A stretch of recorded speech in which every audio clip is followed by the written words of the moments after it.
Hello, my name is Macy Branch, and today I'm going to be comparing the modern and classical sensibilities in the Iliad and Joseph Heller's Catch-22. So Michael Carragher is my favorite English teacher, and he's always telling me to find the dialectic. So with that in mind, I found the dialectic between Homer's Iliad and Catch-22 through two quotes, and these two quotes are Priam speaking to Achilles. I have gone through what no other mortal on earth has gone through. I put my lips to the hands of the man who has killed my children. And the counter to this dialectic in Catch-22 is, but that was war. Just about all he could find in its favor was that it paid well and liberated children from the pernicious influence of their parents. The line from the Iliad, from Priam to Achilles, concerns the death of Priam's son, Hector, at the hands of Achilles before the gates of Troy. Priam has come at divine behest to recover his son's body, which the gods have ordered Achilles to return. There is a strong current of the classical ideals of hospitality and honor throughout the poem. In the end, Achilles behaves with honor, and the two remembered as Priam sat huddled at the feet of Achilles and wept close for manslaughtering Hector, and Achilles wept for his own father, now again for Patroclus. In this tender moment of grief between two enemies, Achilles goes on to say, I myself am minded to give Hector back to you. Of course, this is preceded by the fact that Achilles killed Hector and dragged his body around the gates of Troy with his chariot, boasting while all of Troy wailed. Achilles' honor is not defined by a personal ethic, but by divine command. This divine law defines the codes of hospitality and honor that drive Achilles. Indeed, the violation of these codes in Paris' divine offering to Aphrodite that prompts the kidnapping of Helen show that the Trojan War itself is a consequence of these frustrations of divinity and how they are intertwined with ceremonies of hospitality and military honor. This is the lens through which Homer views the subject of war in the Iliad. On the other hand, the signature ironic narration of Catch-22 concerns Yossarian's views on war and why they are best avoided altogether. Yossarian captures the spirit of a comedic trickster that has a proud tradition in Jewish literature. When consoling Cadet Clevenger over the action board's cold hatred of the cadet, Yossarian reminds Clevenger, "They hate Jews." "But I'm not Jewish," answered Clevenger. "It'll make no difference," Yossarian promised. And Yossarian was right. They are after everybody. This is the biting sarcasm of the historical figure and legend Herschel of Ostropol, after he has been drafted out of the Jewish ghettos and into the United States Armed Forces. His very name rolls off the tongue like an insult a superior officer would call him, "You sorry so-and-so." Yossarian shares this comedic voice with the novel's aloof third-person narrator. This highlights the irony of Yossarian's heroism being defined by avoiding dying in a war, and his enemy being the people who keep making him fly more missions, his own commanding officers. This ironic effect links the enemy with military authority, and it isn't shy about convicting these men in charge of the same crimes as the enemy they are currently at war with, whether the victims are Jewish or not. It is this hatred that defines the war of Catch-22. Hatred that can only be countered with sarcastic, bitter laughter. Both of these great works of singular literature are about the subject of war. They encompass radically different visions of this topic from radically different periods of history. The Iliad concerns classical antiquity and the misty realms of mythology. Catch-22 concerns the bomber squadrons of World War II. As it happens, both works take place in the Mediterranean. Both concern protagonist soldiers who, for one reason or another, choose not to fight in the war in which they are engaged. "Who does he think he is, Achilles?"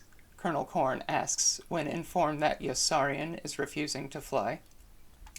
By Heller's own joke, it is not out of the question to compare the two protagonists of these works. However, Korn's smug reaction of being pleased with the simile and filing it away to repeat to General Peckham illustrates that the novel's antagonists have a reverence for the work of Homer and can apply it with coy delight to the men they are sending to die and to sometimes kill innocent civilians in return for it. The villains of the novel are not backwards Philistines. They are bourgeois members of an elite class. This creates an oppositional element to the values and ethics of the two works that bears further examination. These similarities and oppositions create a dialogue that builds a bridge across classical and modern sensibilities and shows the advantages and vulnerabilities of both periods. This knowledge is not comfortable and, like war, is quite painful. The most obvious point between classical and modern literature is the concern for the ruling classes and the concern for humanity regardless of class. The Iliad as well as the Odyssey and works like it concern themselves with princes and kings as the focus of their stories.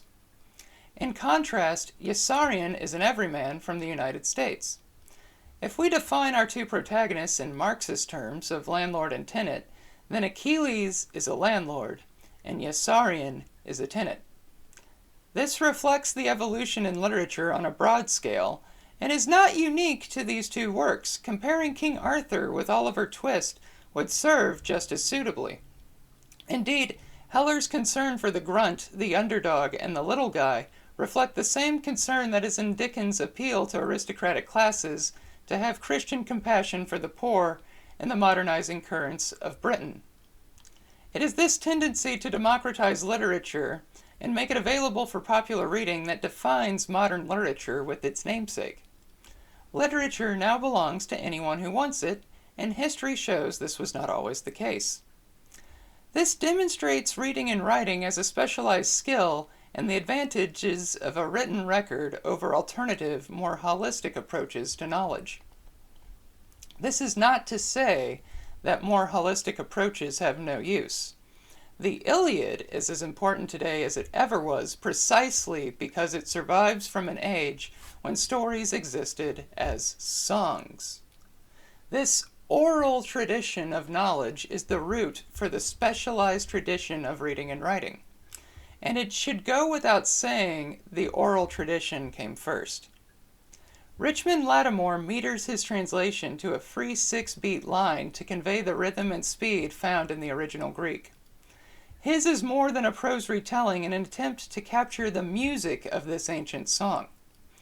This captures some of the Iliad's effect for a modern reader of English, but the full effect of the ancient poets had on their original audience is difficult to comprehend.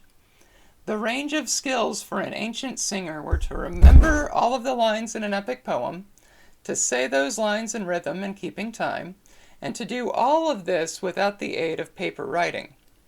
What these artists were capable of in their day is beyond imagining. The work of these men and women that belonged to a patriarchal, warlike society of slaves and masters, creating staggering works of beauty that go beyond and extend the limits of human consciousness. This work is continued into modernity, with evolution as the only way to distinguish it. We call this cycle literature, and time distinguishes taste, sensibility, values, and genre. The aesthetic argument presented in the Iliad is that war is the inevitable doom of divine determinism. The gods will it, and it must be so. All the Greeks and Trojans who perished before the walls of Ilium were fated to do so by divine command. This command was so profound and powerful that not even the will of Zeus, the king of the gods, could counter it. What hope do mere mortals have before the will of such divine providence? The only thing left is for brave men and women to find strength and resolve in each other and themselves and die glorious deaths in the heat of battle. Catch-22 is the counter to this aesthetic argument. The absurdity of war is presented in full, along with the victims, and how the men fighting it are also victims themselves.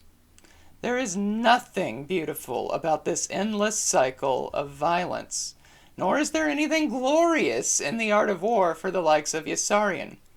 The punchline of the book's title, the clause that does not let Yossarian off the hook for pleading insanity, is funny because it demonstrates the pure sanity of a man who does not want to fight in a war. In this frame, glory is a vain pursuit by stuffed shirts who are not actually in the action, but order death and destruction for the aesthetic purposes of a photograph of a bombing pattern.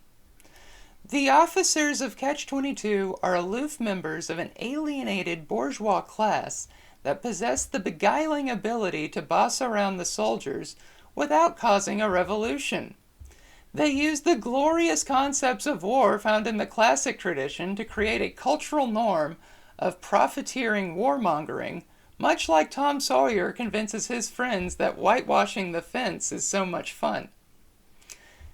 The Iliad succeeds in achieving aesthetic beauty not because of the inherent goodness of its characters. It would be fair to describe Achilles, as well as the rest of his fellow Achaeans, as savage, brutish invaders. The ethics of war from the classical age were not pleasant to modernity's genteel sensibilities. Acts of bodily brutality and sexual violation were not just common, they were expected. The Iliad does not sugarcoat this frame and shows these scenes of gore and carnage with honesty. In an encounter between Tlepolemus and Sarpedon on the field of battle, Sarpedon drives his spear through his foe's throat, and the agonizing spear drove clean through, and over his eyes was mantled the covering mist of darkness. But Tlepolemus in turn had struck Sarpedon with the long spear in the left thigh, and the spear smashed on through in fury, scraping the bone. This kind of aesthetic beauty is often vindicated by those who support it as being real. The hip-hop group NWA described themselves as reality rap when confronted with the label of gangsta rap. The Iliad keeps it real by talking about important events in the human condition that have been prevalent ever since our ascent as a species. The truth is that human beings, for one reason or another, have always killed each other in acts of war.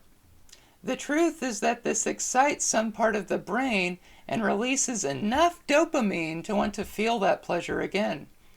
The entertainment the reader feels at the scenes of carnage in the Iliad is indicative of this primal state in the human condition.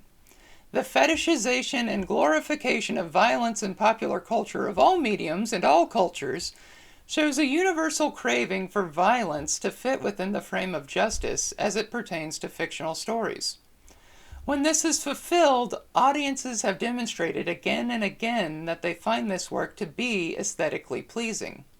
Popular culture is full of countless examples of this sensibility. Catch-22's aesthetic beauty is found in its sense of humor. From the man who saw everything twice, Sergeant Major Deja Vu, to the soldier in white with one tube going in here and another emptying out here, and the nurse switching the tubes every day as procedure, it is clear that Catch-22 is trying to make the reader laugh. Perhaps this is an obvious observation, but there is something profound in considering who needs a laugh more than a parent who just lost their child in a war. Is such a laugh even possible to get? Joseph Heller bravely tries that audience out and succeeds in crafting a very clever and biting satire. Both works deal with the harsh realities of war. The Iliad falls back on a justification of honor, while Catch-22 makes no such promises and offers biting wit in place of glory. These differences don't outweigh the stark look at a violent and cruel world that is found in the contradiction of every human heart by protecting one's country at all costs, even by destroying the enemy by any means necessary. By examining these works side by side, the classical and the modern do not seem so different after all. The lesson here is that through the gradual process of time, we have learned to take ourselves a little less seriously, and that might prevent an all-out war. Regardless, it is certainly true that reading good books is better than fighting in any war.